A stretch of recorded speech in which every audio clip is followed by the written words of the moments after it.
Sedia maklum, pandemik COVID-19 memberi kesan mendalam terhadap golongan usahawan tidak kira kecil maupun besar. Ekoran Perintah Kawalan Pergerakan PKP bagi memastikan kelangsungan PKS, kerajaan memperkenalkan program pemerkasaan pendigitalan usahawan kecil atau pupuk. Pupuk perkasa usahawan, apa dan bagaimana ia berfungsi? Bagi menjawab segala persoalan, kita bersama dengan Pengerusi Suruhanjaya Komunikasi dan Multimedia Malaysia, MCMC Dr. Fadlullah Suhaimi Abdul Malik yang telah pun bersedia dalam talian. Assalamualaikum Doktor. Waalaikumsalam, Pak Kamal. Apa khabar? Baik, Alhamdulillah. Doktor sihat? Alhamdulillah. Terima kasih. Baik, jadi Doktor, mungkin sebagai permulaannya, mungkin Doktor boleh kongsikan pengenalan program pemerkasaan pendigitalan usahawan kecil ataupun pupuk ini, Doktor. Pupuk ini adalah singkatan pada pemerkasaan pendigitalan usahawan kecil.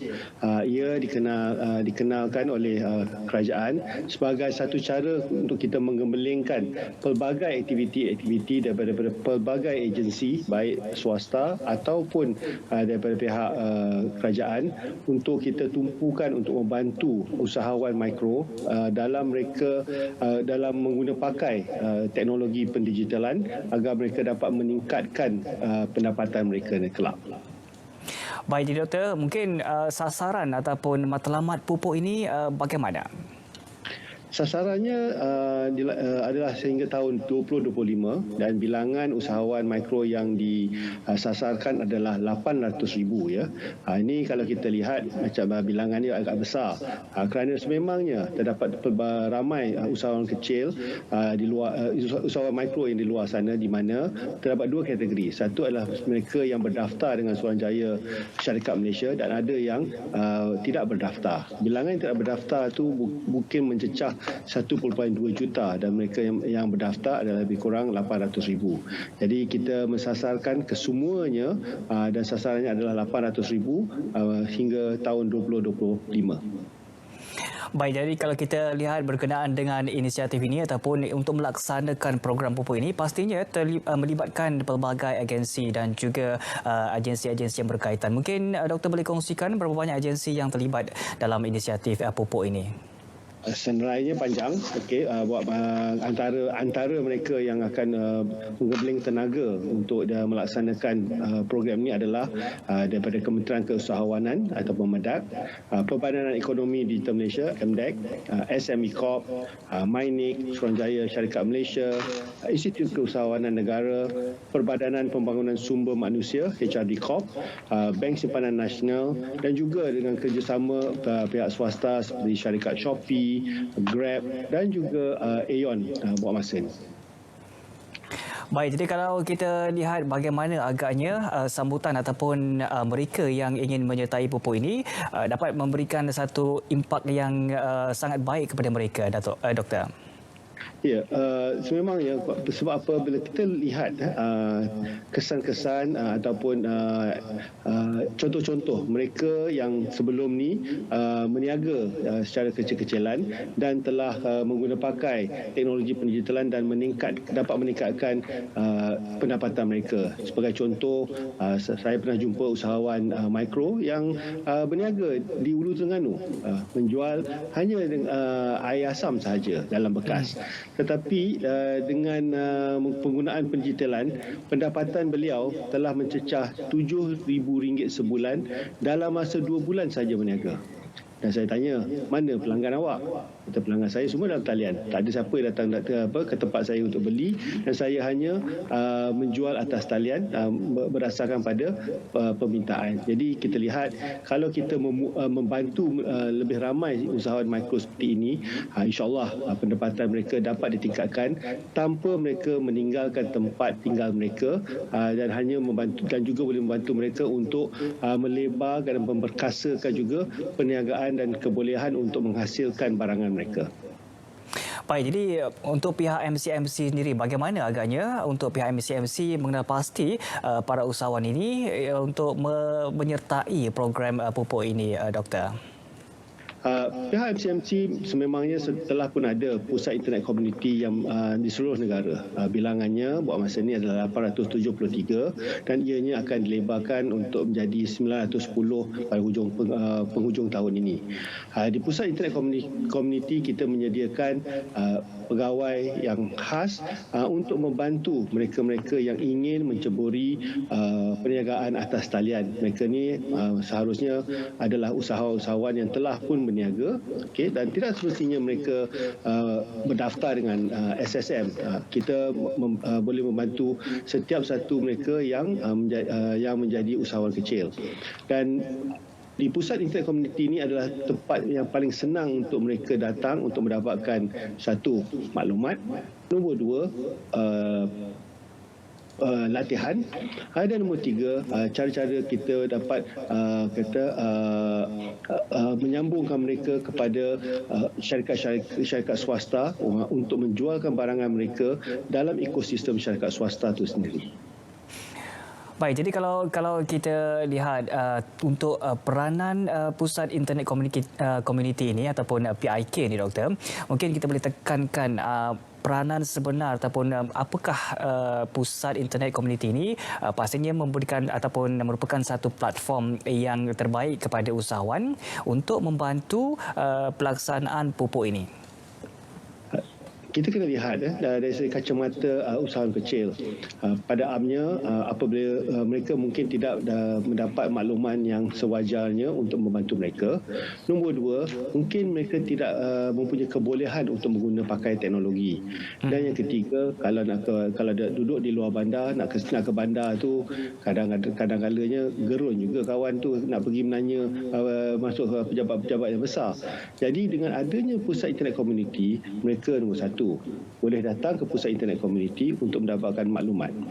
Nombor dua, untuk latihan boleh dilaksanakan di pusat internet komuniti itu sendiri, kerana di pusat internet komuniti ianya menyediakan prasarana seperti komputer, sambungan internet yang baik, dan yang penting kita mempunyai pegawai yang khaskan untuk membantu. Dan latihan yang dapat kita laksanakan boleh dipanjangkan kepada usahawan yang berminat, dan kita akan membimbing mereka untuk bersedia untuk menjualkan barangan mereka di atas talian. Dan seterusnya, apabila mereka dapat membuat penjualan dan kita memupuk cara penjualannya, cara packagingnya, dan kita juga boleh membantu mereka untuk bersama dengan syarikat swasta dan juga bekerjasama dengan MCMC di pusat internet komuniti. Sebagai contoh, Aeon. Aeon kita semua kenal je nama Aeon, di mana ianya mempunyai 55 tempat penjualan ataupun supermarket dan juga hypermarket. Itu hanya di Malaysia. Dan ini adalah syarikat yang juga mempunyai bisnes di luar negara seperti di Indonesia, di Vietnam, di Cambodia dan juga di Jepun. Dan di sinilah ekosistem swasta itu dapat dibawa lebih dekat kepada usahawan kecil, dan kita membantu mereka, mempersijilkan mereka bersama dengan rakan swasta kami. Dan di sinilah usahawan kecil kita, kalau barangannya kalau dulunya hanya dijual paling kuat ke kampung sebelah, sekarang ni dia boleh menjual barangan tersebut tu tanpa keluar dari kampung, mungkin ke negara sebelah. Baik, itu platform yang sangat menarik untuk kita memperluaskan lagi pemasaran produk-produk mereka. Baik, Doktor, kita akan berhenti rehat seketika. Kita akan kembali selepas ini untuk pelbagai lagi soalan yang ingin kita tanyakan. BIS Malaysia berehat seketika, kembali selepas ini.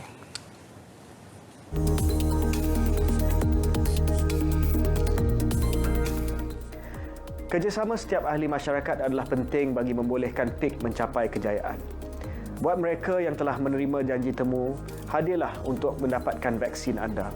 Pada masa yang sama, kita kongsikan bersama ahli keluarga dan kawan-kawan tentang kebaikan vaksin dan galakkan mereka untuk mendaftar. Anda juga boleh menyumbang tenaga untuk menjadi sukarelawan di PPV, dan maklumat lanjut tentang perkara ini akan kita kongsikan nanti. Tetapi yang paling penting buat masa ini adalah untuk kita terus menjaga SOP dan kawalan kendiri. Tempoh beberapa bulan yang akan datang akan menentukan kejayaan kita. InsyaAllah, dengan usaha berterusan yang kita sama-sama lakukan, kita mampu mencapainya.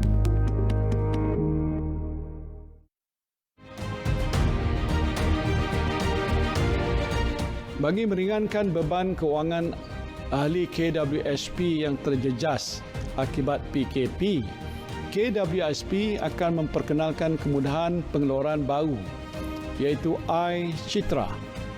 Menerusi iCitra, seramai 12.6 juta ahli KWSP boleh membuat pengeluaran sehingga RM5,000 dengan kadar bayaran tetap RM1,000 sebulan untuk tempoh 5 bulan, tertakluklah kepada jumlah simpanan KWSP ahli. Pelaksanaan iCitra ini dijangka dapat menyalurkan RM30 bilion kepada rakyat untuk menampung keperluan harian. Ahli boleh mula memohon kemudahan pengeluaran KWSP di portal dalam talian iCitra di icitra.kwsp.gov.my mulai 15 Julai 2021 dengan pembayaran pertama dijangka akan dikreditkan dalam akaun ahli pada bulan Ogos 2021.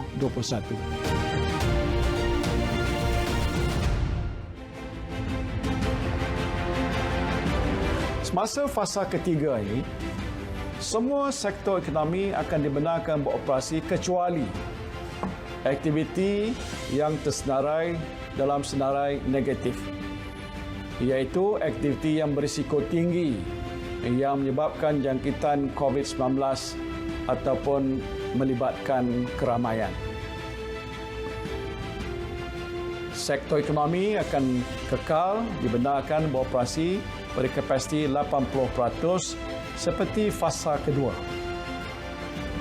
Aktiviti sosial termasuk pendidikan dan sukan tertentu boleh mula dibuka secara berperingkat-peringkat.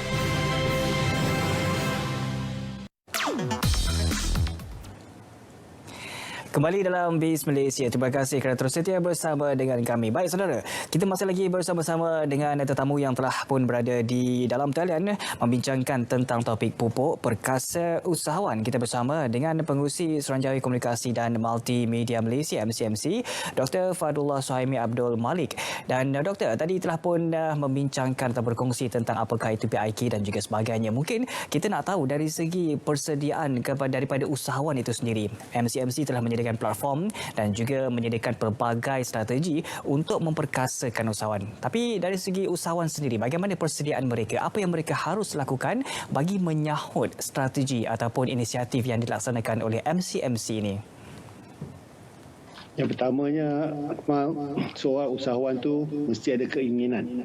Keinginan untuk mereka menjadi seorang usahawan yang lebih berjaya. Jadi, apa yang kami sediakan adalah sedikit sebanyak daripada ingredient untuk membantu mereka. Jadi, kalau saya katalah sekarang saya usahawan, saya mempunyai keinginan yang tinggi. Tapi saya tak tahu mana nak pergi. Yang pertama, datanglah kepada pusat internet community yang berada berdekatan dengan anda. Nombor dua, hubunglah dengan pegawai yang disediakan di sana yang kita panggil sebagai rakan pupuk yang akan membantu untuk memberi maklumat-maklumat yang ingin diketahui. Ketiga, apabila telah dapat maklumat tersebut dan masih lagi ada keinginan, maka bolehlah berdaftar dengan pusat internet community tersebut untuk menjalani latihan. Latihan itu pelbagai, antaranya latihan untuk branding ke, latihan untuk kita buat packaging ke, latihan untuk kita menyimpan barang dan pelbagai lagi. Ya. Senarai itu memang agak panjang, ya. Dan apabila mereka mendapat latihan ni, mereka boleh mengguna pakai di proses dalam apabila mereka memproseskan barangan mereka yang memang sediakan untuk dibuat jualan. Lepas tu, apabila mereka telah mendapat ilmu ini, mereka katakanlah kalau tidak mempunyai peralatan teknologi di rumah seperti komputer ataupun sambungan internet yang laju, mereka masih boleh berterusan berada di pusat internet community untuk mengguna pakai kemudahan yang disediakan, ya. Apabila mereka telah kata berjaya, dan kita akan pantau dari segi peningkatan pendapatan yang mereka dapat tingkatkan dengan usaha baru ini.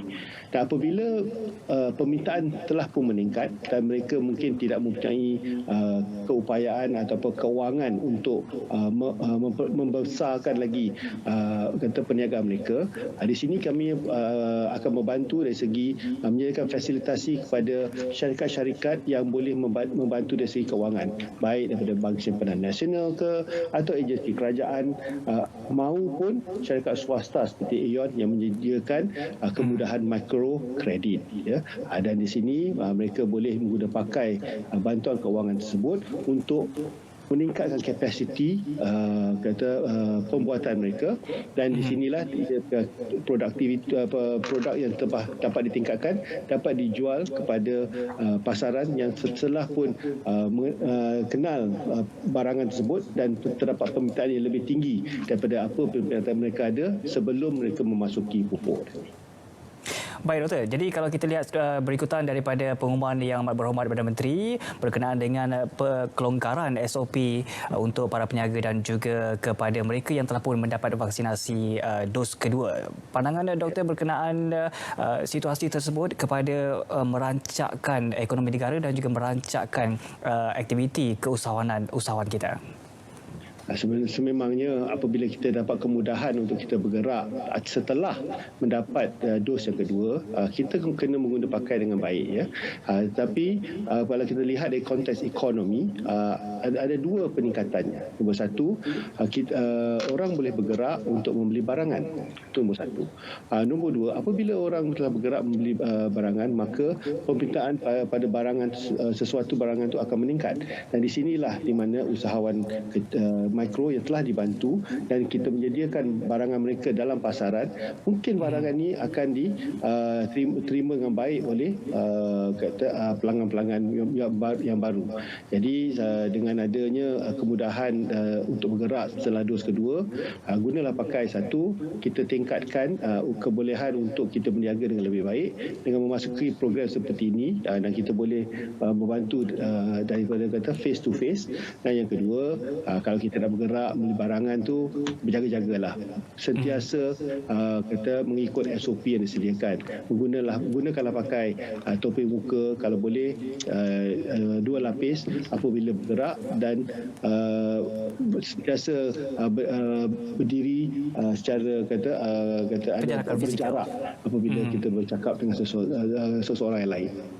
Betul, dan pastinya itu memberikan satu lagi peluang kepada para peniaga untuk merancakkan perniagaan mereka selain daripada platform digital yang telah pun disediakan oleh MCMC.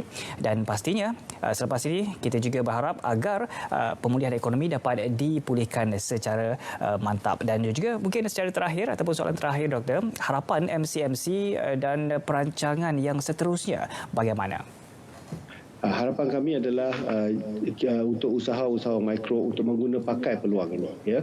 Kita akan terus memaparkan dan pelbagai saluran untuk maklumat itu sampai kepada mereka. Nombor dua, apabila memasuki program ini, gunalah pakai dengan baik, kerana ianya tidak semesti hanya mendapat bantuan kewangan saja, tetapi bantuan ilmu itu amat penting, kerana hanya dengan kegigihan, ilmu yang baru, pendekatan yang baru, maka insya-Allah pendapatan seseorang itu dapat ditingkatkan. Dan kami di sini mensasarkan antara 10 ke 30% peningkatan pendapatan daripada apa yang seseorang itu telah pun mengecapi tanpa menggunakan pakai teknologi pendigitalan. Baik, jadi kita harapkan agar inisiatif yang dilaksanakan oleh MCMC ini dapat membantu meneruskan ataupun kelangsungan kepada usahawan ini bagi terus bertapak dan juga berniaga, memberikan satu lagi impak yang positif kepada mereka. Kita ucapkan terima kasih kepada Doktor kerana perkongsian yang telah pun diberikan di dalam BIS Malaysia ini. Baik, saudara. BIS Malaysia edisi 9 Ogos berakhir di sini. Terus amalkan norma baru dan patuhi SOP untuk mengelakkan jangkitan COVID-19 serta bersama-sama kita jayakan program imunisasi COVID-19 kebangsaan. Lindung diri, lindung semua. Saya Hafiz Ruslan. Salam hormat dan jumpa lagi.